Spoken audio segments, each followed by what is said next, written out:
In 1913, January 1st, the post office began the parcel post service. And suddenly it allowed Americans to access all kinds of goods and services through the mail. It was a wonderful thing, but it had immediately had some unintended consequences as some parents tried to send their children through the mail. It got some headlines when it happened, probably because it was so cute. The United States Postal Service, the historian Jenny Lynch talked about it to the story, and she said, and by the way, if you missed the sermon graphic, I'll go ahead and put it back up there, Brett. I have it in the line there. It's actually a picture of a child being mailed through the Postal Service. It's in the Smithsonian. So this actually was a thing. Just a few weeks after the parcel post service began, an Ohio couple actually named Jesse and Matilda Beagle mailed their 8-month-old son James to his grandmother, who lived just a few miles away in Batavia.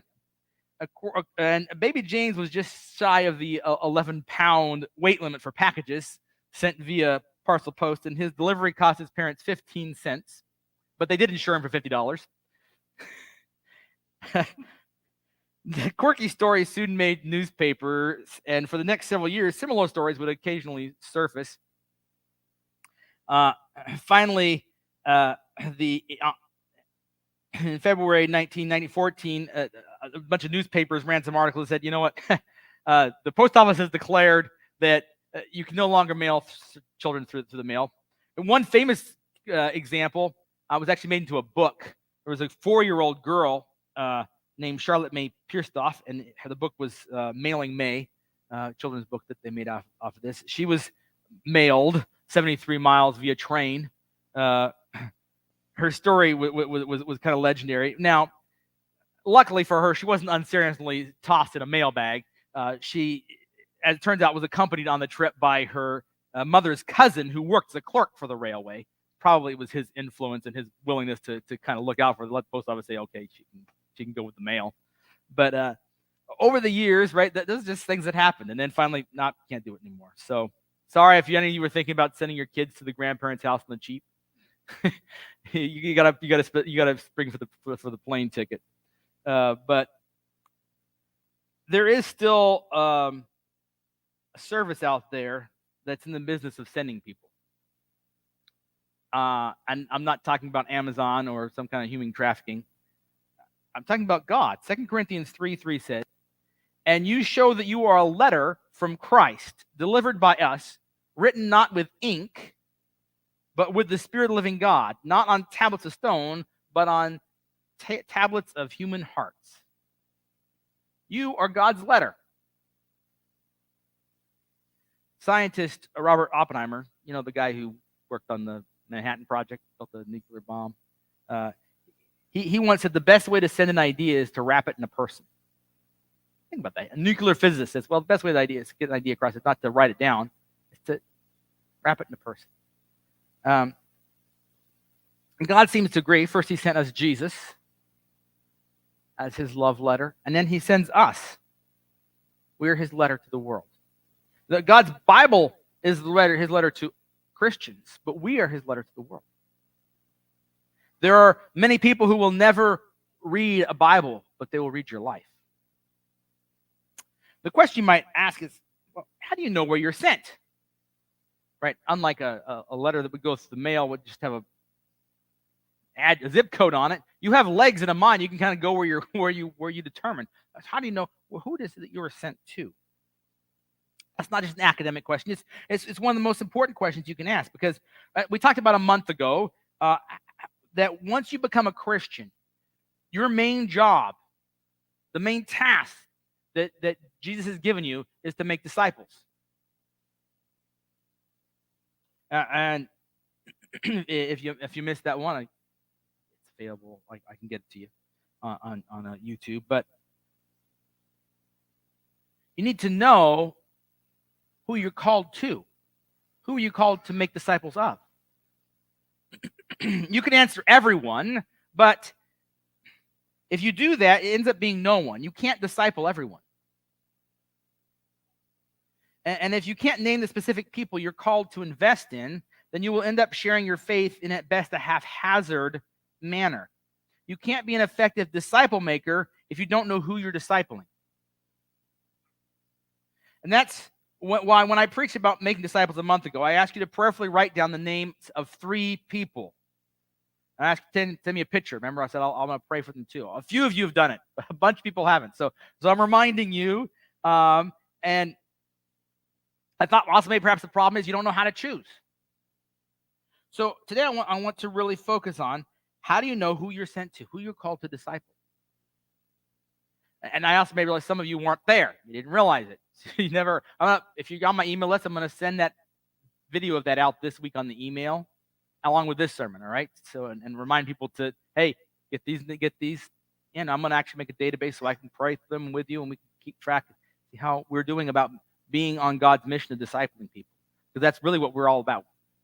The church is called to make disciples. It's not about anything else. It's about making disciples. So we need to be intentional and really be looking and making sure that that's happening, the process that's happening. So I'm committed to making sure that we're doing that.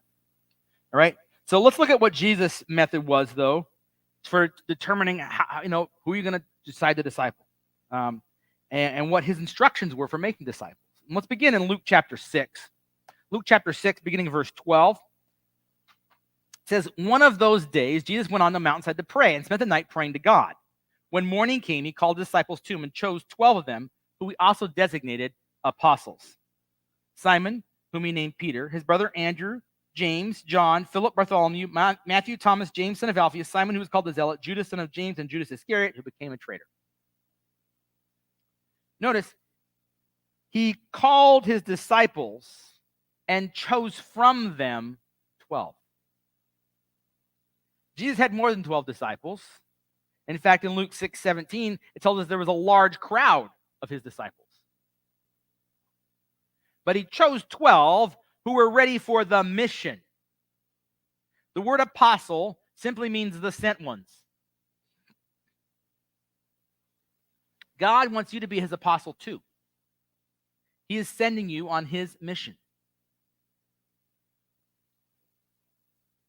But what does this teach us about how we know who we are to be called to be disciples? Well, first of all, Jesus spent all night in prayer before he went out and chose the 12. He spent all night in prayer. He was praying for God's guidance. He was praying for the Holy Spirit to guide him. We have to be praying for God to guide us. We have to be asking him, who are you calling me to mentor? Who are you calling me to invest in? Who am I supposed to be spending my time just pouring into? The second thing this passage shows is that we have to be looking for people who are ready to accept God's mission. This is actually the last of 3 things that we need to be looking for. So we'll put a pin in it and we'll come back around to it. The first 2 are found in the instructions that Jesus gives when he sends out the apostles. Matthew chapter 10 gives us these instructions. Matthew chapter 10, we're going to begin in verse 5. It says, these 12 Jesus sent out with the following instructions. Do not go among the Gentiles or enter any town of the Samaritans. Go rather to the lost sheep of Israel. As you go, proclaim this message. The kingdom of God has come near. Heal the sick, raise the dead, cleanse those who have leprosy, drive out demons. Freely you have received, freely give. All right, so I'm going to pause here, and we're going to come back to the next part of this passage. But the instructions that follow are for how to find the people you are to disciple. But what we just read was all about the harvest field that you're supposed to be working in. Jesus told them, don't go to the Jews. Don't go to the Jews. Don't go to the Gentiles. Not because he didn't love Gentiles, but because that wasn't their field at that time. He was narrowing the harvest field that they were supposed to be working in at that time. So you have to first know, what field is God calling you to work in, right? It's a big world. Where are you supposed to be? Apostle Paul is another example of this. Acts 22:17-21 says, when I returned to Jerusalem and was praying at the temple, I fell into a trance, and I saw the Lord speaking to me. Quick, he said, leave Jerusalem immediately, because the people here will not accept your testimony about me. Lord, I replied, these people know that I went from one synagogue to another to imprison and beat those who believe in you. And when the blood of your martyr Stephen was shed, I stood there giving my approval and guarding the clothes of those who were killing him. Then the Lord said to me, Go, I will send you away to the Gentiles. See, Paul thought he was the perfect person to reach the Jews. He was Jewish. He was a leader in the Jewish faith. It was known that he had persecuted Christians before. He's like, I should be the perfect one. What are you talking about, God? That should be my field. God says, no, I'm sending you to the Gentiles. See, the 12 that he sent out, he said, just go to the Jews. Paul, he says, don't go to the Jews, just go to the Gentiles. You have to know the field that you're sent to. That's why Paul himself calls himself the apostle to the Gentiles. He was sent to the Gentiles. So to fulfill God's mission, we can't do things our way. We can't go where we think we should go. We have to go on God's mission where he sends us. We are called to be apostles. Now, not everyone has the gift of apostleship. That's a special gifting. But every gifting that there is has a corresponding Christian responsibility. We all have a responsibility to be sent by God, to know where he is sending us, to go on his missions, to do what he tells us to do. We are his apostles. Most of us don't fall into a trance, though, and hear God speaking and telling us, this is what you need to do. But if you believe God led you in your choice of career, the specific job you have, the place where you live, then you have been sent there. Now, if you don't believe those things, you need to back up and say, God, I want to make sure that I'm where you want me to be. I want to live where you want me to live. I want to be doing what you want me to be doing. Right? That's a whole other process. We talked about finding your purpose. We spent like 6 months on that or something a while back. All right, you can go back and find them on the thing. But you need to know that, and if you do, then that's where you're sent. That's the field that you're sent to work in. Being a disciple means letting God have control of every aspect of your life. And if he does, then you have to believe that he's leading you where you're at, and you're sent there. And then you need to carry out what it is that he's calling you to do. Author and pastor Leith Anderson tells about going to visit Manila, and he goes to visit the garbage dump there of all places. But on this garbage dump, there are tens of thousands of people that make their homes there, and they spend their days scavenging the garbage for food for their family, for things for them to wear, to things that build their little shacks with. And there are people there who have lived their whole lives. They were born there. They've grown up there. They've never been anywhere else, not even there in the city of Manila. They've lived their whole life in the garbage dump. But there are other people who live there too, and they're Americans. And they're missionaries that know that God has sent them to that place. They are choosing to live in the garbage dump because that's where God has sent them. That's kind of an astonishing thing, but it's not really more astonishing than Jesus, who chose to leave heaven to come to our garbage dump of a world.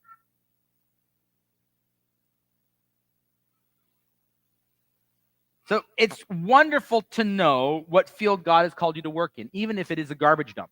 If you know that's where you're supposed to be, that is where you're going to find your center of purpose and fulfillment, and you're going to know I'm where I need to be. But then, how do you identify the specific people that God is calling you to disciple? So let's go back to our text in Matthew chapter 10.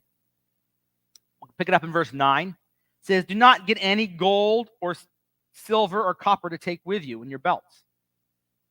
No bag for the journey, or extra shirt, or sandals, or staff, for the worker is worth his keep.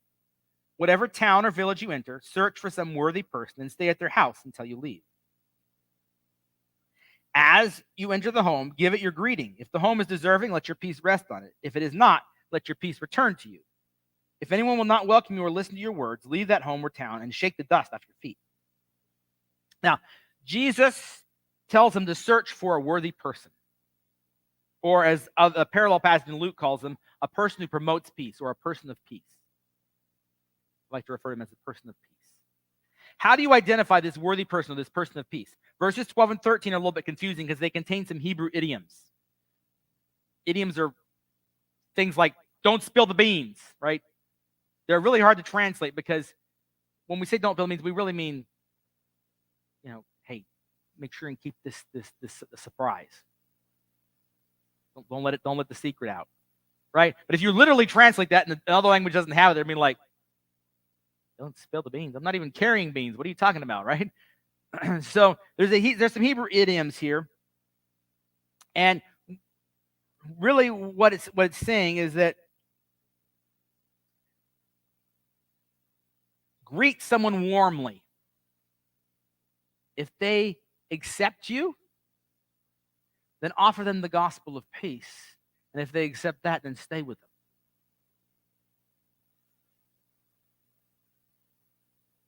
All right? And that's clear if you kind of look at verse 14, because it says the opposite, right? If they won't accept you or your message that you share, then leave. Someone who accepts the messenger, so you want someone who's you're looking for someone who will accept the messenger, you, and the message. Someone who accepts the messenger is demonstrated by their willingness to serve you. That is why Jesus said, take no provisions, not only because he wanted them to be totally dependent on God, but because it would help them in their search for the person of peace. The person of peace is going to say, let me take care of you. Let me do a favor for you. What do you need?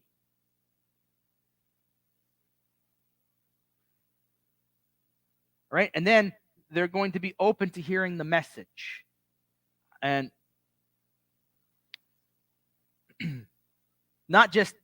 I'm not talking about even necessarily like the gospel presentation, the 20 fundamental. I mean, just they're open if you want to pray with them,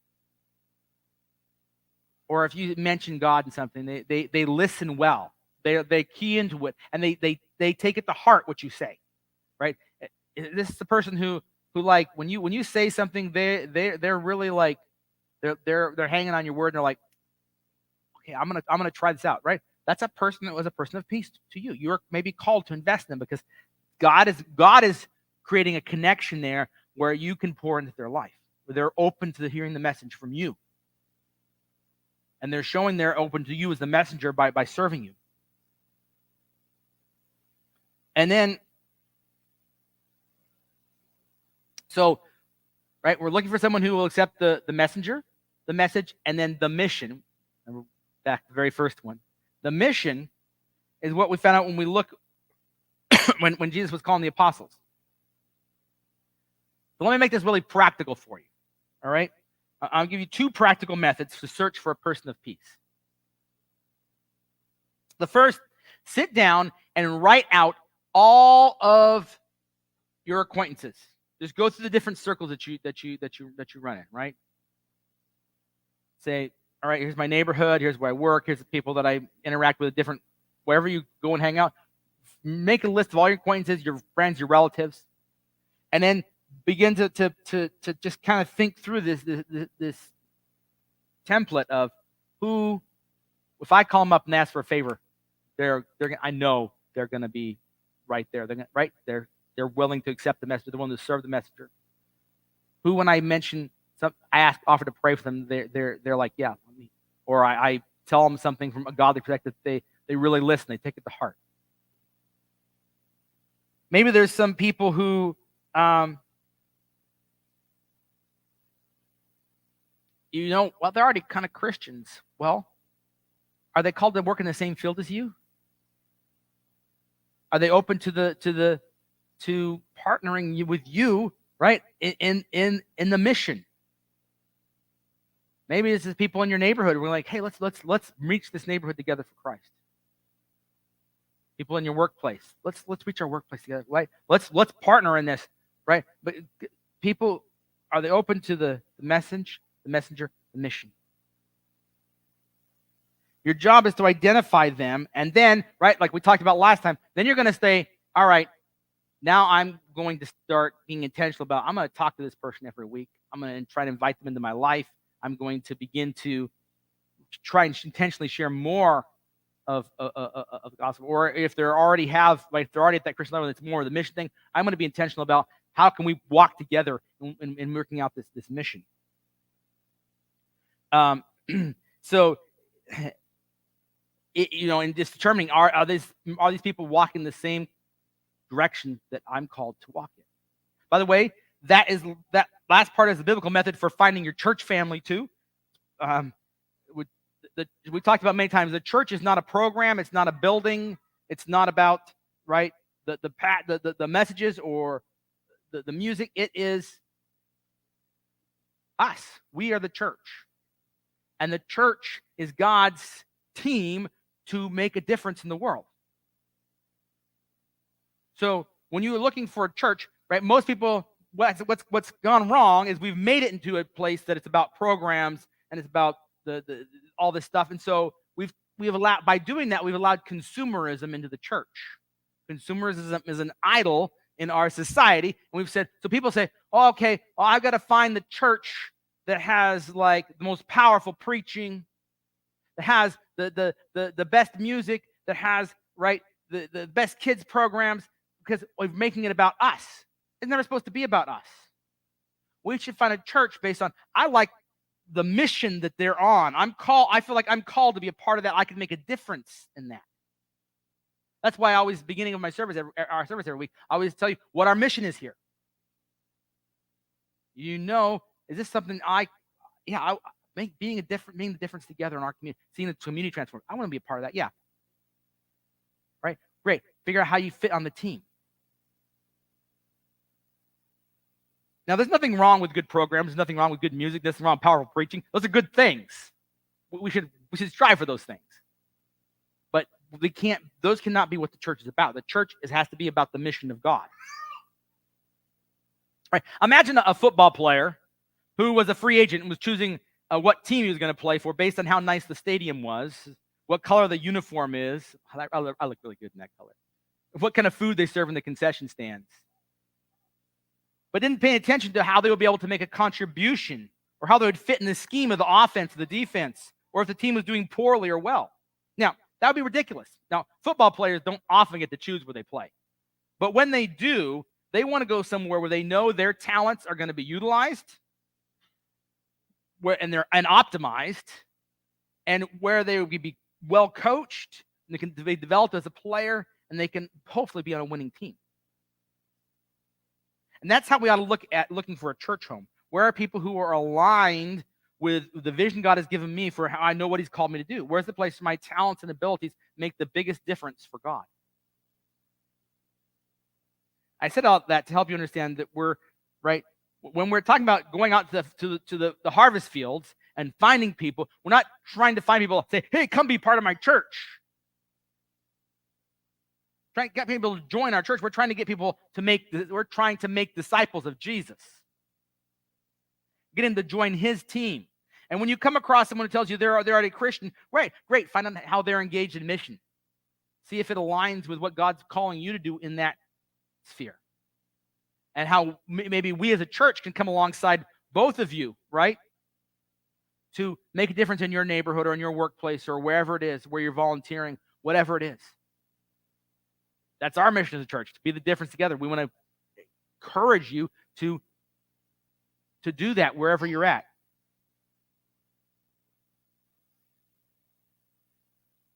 Okay, so method 1, right, was to write down all of your acquaintances, go through them, pray through them, and find the 3 or 4 people who God is really calling you to invest in, which means that you're going to make that intentional, that you're going to do that, right? You're going to pray for them every day. You're going to be calling them at least once a week. You're going to be in their life. You're going to be finding ways to help them to grow from wherever they're at. All right, method 2, though, is a little scarier, which means you should probably try it. We often talk about giving our lives for God, and we imagine willing to die for him. And some of us may get that opportunity, but what God really wants for us is to live for him today. And that's going to require for us to do some things that are outside of our comfort zone. So method 2 is to simply go into the harvest field that God has led you to, even if meeting people you don't know, and just ask them, can I pray for you? Like, let's take your neighborhood. Just start going down the road. They say, hey, I'm your neighbor. Even before that, start walking around your neighborhood and prayer walking. Right? We always pray before we do anything new anyway. Begin just walking around and praying for your neighborhood as you walk around. After you've done that for a while, then start going and saying, not going to say, hey, I'm your neighbor over here. And, maybe you know them, maybe you don't. If you know them, like, hey, I was just wondering, you were in my heart. Is there something I could pray for you about? You don't know them, say, hey, you know what? We haven't met, but I think that I want to correct that. And I've been praying for our neighborhood. I've been walking around praying, and I want to know, as I'm walking by your house every day praying, there's something I could pray for you about. By the way, I will go with you. Any of you want to do this? I'll go with you and do this with you, all right? Just call me up. I'm there with you, all right? So you don't have to do it by yourself. But Jesus sent them out 2 by 2, remember? All right? So what that's going to do is you're going to immediately find people in the harvest field who are open to the message. Messenger. You're going to know pretty quickly how, by their way they interact, if they're a person of peace or not. If they're not, it's fine. You can still pray for them. You can still wave hi at them. You can still be here. You don't have to. You know they're not the person that's a person at peace at that time. You don't have to continue to. But you're going to find some who are. You're going to just then take the next step, right? Keep coming back into their life and encouraging them. And you'll find God will develop, right? You'll develop some beautiful friendships that way, but it also will be more than that because it's going to be a discipling relationship where you're going to be actually just beginning to disciple people, maybe who you never even met before. So this is a scarier way to do it, but it might actually be a faster way to identify people, and it might help you to grow a little bit in your faith, getting outside of that comfort zone. All right, that's probably not the only 2 methods, but those are 2 I wanted to just drop on you today. Now, one other thing, when you pray for people, you have the opportunity to ask God to intervene in their life in miraculous ways. Remember verse 8 in Matthew 10 said, Jesus sent out the 12, he said, heal the sick, raise the dead, cleanse those who have leprosy, drive out demons, freely you have received, freely give. All right. I should probably add miracles to my list of M things for identifying the disciples, right? Get the mission, messenger, the message, miracles. Because this is part of what Jesus called us to do. Now, I have to admit, I've never done many of the things on this list. And the ones I have done on this list, it's pretty infrequently, to be honest, right? It's not something that most of us is part of. But Jesus tells us, his disciples, right, go and do this. But notice it happens in the context of sharing the gospel and being on God's mission. So I believe as we get into God's harvest field, more and more we'll have opportunity for God to use us in this way. Now, whichever method you use, the Bible says not to go from house to house, but to stay with the person of peace. That means that we're not always out continually searching for another person of peace. We stay with the few that God has brought us. So we don't have time to properly disciple a lot of people. We stay with the few. And they go on God's mission as we disciple them and bring more. And then we kind of help them to disciple. It becomes like we get spiritual grandkids, right? You see this dynamic play out repeatedly through the New Testament, right? You have someone that comes to the Lord. You think about like the jailer and then his household, right? You think about like Lydia, the seller of purple. You have all these examples of it's like one person and then their household. and then you see that it becomes a church in their house. And then, right, it's growing from there. But I want to look at one specific example as we finish today, looking in John chapter 4. And this is Jesus. Most of you probably heard the story before. Jesus and the Samaritan woman at the well, right? When a Samaritan woman came to draw water, Jesus said to her, "Will you give me a drink?" His disciples had gone into town to buy food. Now, what is he doing? Will you give me a drink? He's saying, will you serve me? He's finding out, is she someone who's open to the messenger? Now, Jesus is the message and the messenger. He's wrapped up. Was she open to serving him? Now, she is, but she's a little taken back because this is not something normal would happen. You see, verse 9 says, Samaritan woman said to him, "You are a Jew and I'm a Samaritan. How can you ask me for a drink?" For Jews do not associate with Samaritans. Now, if she wasn't open, she would have just ignored him, which is what normally would ignore him and turn her back and walk away, right? But she interacts. She's like, well, hey, what's going on here? You're asking me for a drink? Jesus answered, if you knew the gift of God and who it is that asks you for a drink, you would have asked him and he would have given you living water. Now he's giving her some of the message. He's telling her, hey, there's something special going on here. Sir, the woman said, you have nothing to draw with and the well is deep. Where can you get this living water? Are you greater than our father Jacob, who gave us the well and drank from it himself, as did also his sons and his livestock? Jesus answered, everyone who drinks this water will be thirsty again, but whoever drinks the water I give them will never thirst. Indeed, the water I give them will become in them a spring of water welling up to eternal life.